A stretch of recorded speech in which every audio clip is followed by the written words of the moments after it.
इसी कुल कर्म की रेखा न्यारी है। सीता पढ़ने वाली इसी कुल कर्म की रेखा न्यारी है।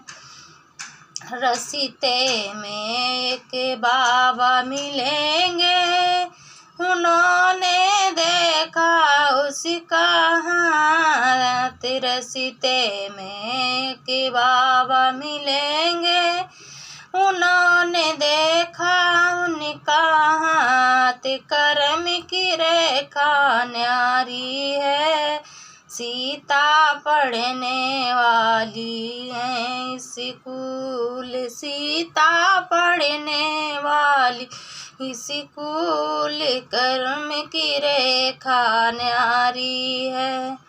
12 साल बेटी राज करेगी, 12 साल बेटी राज करेगी, 12 साल बेटी राज करेगी। बेटी 14 वर्ष वनवास, कर्म की रेखा न्यारी है। बेटी 14 वर्ष वनवास, कर्म की रेखा न्यारी है। सीता पढ़ने वाली स्कूल, कर्म की रेखा न्यारी है।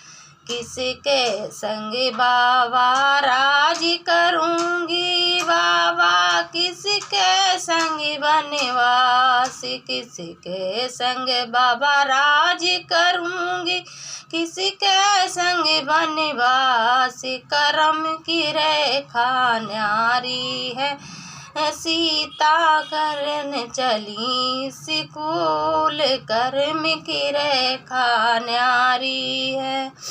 पिता के घर बेटी राज करेगी, पिता के घर बेटी राज करेगी। बेटी पति के संग वनवास, कर्म की रेखा न्यारी है। बेटी पति के संग वनवास, कर्म की रेखा न्यारी है। तेरा पति बेटी करेगा राज, तेरा फिर होवे वनवास। तेरा पति करेगा राज, तेरा फिर होवे वनवास। सीता पढ़ने वाली स्कूल, कर्म की रेखा न्यारी है।